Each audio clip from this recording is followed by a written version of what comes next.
ଦେଖନ୍ତୁ ଆଚାର୍ଯ୍ୟ ପରମ୍ପରା ଭିତରେ କୋଟି କୋଟି ଲୋକ ତାଙ୍କୁ ଅନୁସରଣ କରି ଚାଲୁଛନ୍ତି, ଶାନ୍ତି ପାଉଛନ୍ତି, ସୁଖ ପାଉଛନ୍ତି।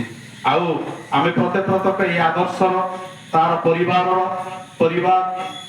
ବନ୍ଧୁବର୍ଗ ଆଉ ଆତ୍ମୀୟ ସ୍ୱଜନ ସମସ୍ତେ ତାଙ୍କର ଇଚ୍ଛା ମାନେ କରିଛନ୍ତି ଯେ ସେଇ ମଙ୍ଗଳ ଉଦ୍ଦେଶ୍ୟ ମାନେ ସେଇ ପୁତ୍ର ସନ୍ତାନର, କିନ୍ତୁ ପ୍ରକୃତରେ ସେ ମଙ୍ଗଳର ଅଧିକାରୀ ହେବ ହିଁ ନିଶ୍ଚିନ୍ତ।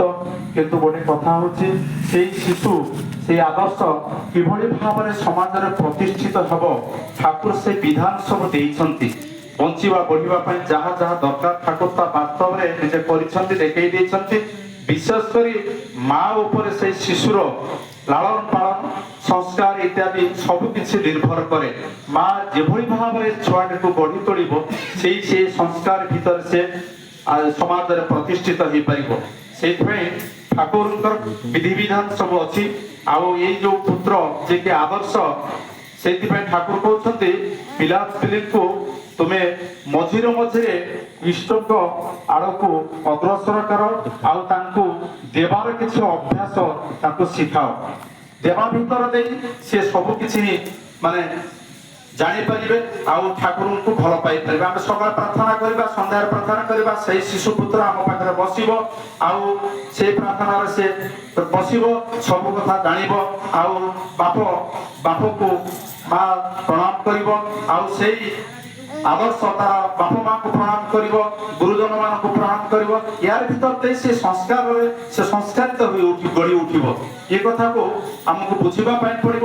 ସେଇଥିପାଇଁ ଠାକୁର କହୁଛନ୍ତି ମାନେ ଇଷ୍ଟ ନିଶାରେ ଛୁଟିଲେ ପୁରୁଷ ପ୍ରଜ୍ଞା ଅନୁପମା, ସ୍ୱାମୀ ନିଶାରେ ଛୁଟିଲେ ନାରୀ ଶ୍ରେଷ୍ଠ ପୁଅର ମା। ପ୍ରକୃତରେ ଆମକୁ ସେଇ ସୁସନ୍ତାନ ଏଇ ସମାଜକୁ ଆଣିବାକୁ ହେଲେ ଠାକୁର ସେଇ ବିଧାନ ଦେଇଛନ୍ତି। ସ୍ୱାମୀ ସେଇଭଳି ଭାବରେ ଇଷ୍ଟଙ୍କୁ ଜାବୁଡ଼ି ଧରି ଚାଲିବା ଦରକାର। ଆଉ ସ୍ୱାମୀ ପ୍ରତି ନାରୀର ସ୍ତ୍ରୀର ଭଲ ପାଇବା ସୃଷ୍ଟି ହବ, ତାରି ଭିତରେ ଦେଇ ସୁସନ୍ତାନ ନିଶ୍ଚିତ ଭାବରେ ଜନ୍ମିବେ। ଏହା ବାସ୍ତବ ସତ୍ୟ। ଠାକୁରଙ୍କର କଥା ବହୁତ। ଠାକୁର କହୁଛନ୍ତି ଯେ ଇଷ୍ଟ କର୍ମ କରେ ତା ମନ ନିର୍ମଳ ହୁଏ, ଆଉ ଆନନ୍ଦ ପାଏ, ଆଉ ଶାନ୍ତି ଆସେ, ଆଉ ସବୁ କିଛି ସେ ମାନେ ସମାଧାନ କରେ ଯେ। କିନ୍ତୁ ପ୍ରକୃତରେ ଏଇ ମଣିଷ ଆମରି ଭିତରେ ଅଛନ୍ତି ଯେ କି ମାନେ ଠାକୁର କହୁଛନ୍ତି ଇଷ୍ଟ କର୍ମ କରିବା ଭିତରେ ଦେଇ ମଣିଷ ଭିତରେ ଗୋଟେ ଅହଙ୍କାର ସୃଷ୍ଟି ହୁଏ, ଆଉ ସେ ଅନ୍ୟର ଦୁର୍ବ୍ୟବହାର, ଅନ୍ୟ ପ୍ରତି ଦୁର୍ବ୍ୟବହାର କରେ। ଏସବୁ ଭିତରେ ଦେଇ ଇଷ୍ଟ କର୍ମ କରିଲେ ଆମର କିନ୍ତୁ ଆତ୍ମ ପ୍ରତିଷ୍ଠା ସେଇ ଇଷ୍ଟ କର୍ମ ଭିତରେ ଥାଏ। ଆମକୁ ବୁଝିବା ପାଇଁ ପଡିବ। ସେଇଭଳି ଭାବରେ ଆମେ କର୍ମ କରି ଚାଲିବା ନିଃସ୍ୱାର୍ଥପୂର୍ଣ୍ଣ ଭାବରେ, ଯିଏକି ତାଙ୍କୁ ସେଇଭଳି ଭାବରେ ମାନେ ନିଷ୍ଠା ଅନୁଗତ କୃତି ସଂଯୋଗ ଭିତରେ ଦେଇ ଭଲ ପାଇବା, ତାରି ଭିତରେ ଦେଇ ମଣିଷ ସୁଖ ପାଇବ, ଶାନ୍ତି ପାଇବ, ଆନନ୍ଦ ପାଇବ। ଆଜି କଳି ଯୁଗରେ ଠାକୁର କିଭଳି ଭାବରେ ସବୁ କଥା ସବୁ ପ୍ରସଙ୍ଗରେ ସେ ଦେଖେଇ ଦେଇଛନ୍ତି, ନାମକୁ ଅଗ୍ରସର ଦେଇଛନ୍ତି। ପ୍ରତ୍ୟେକ ମଣିଷ ଚାଲିବା ବୁଲିବା ଭିତରେ ଦେଇ ନାମ ମନନ କଲେ ତାର ସବୁ କିଛି ସମସ୍ୟା ସମାଧାନ ହୁଏ, ଇଷ୍ଟ ଖଣ୍ଡନ ହୁଏ।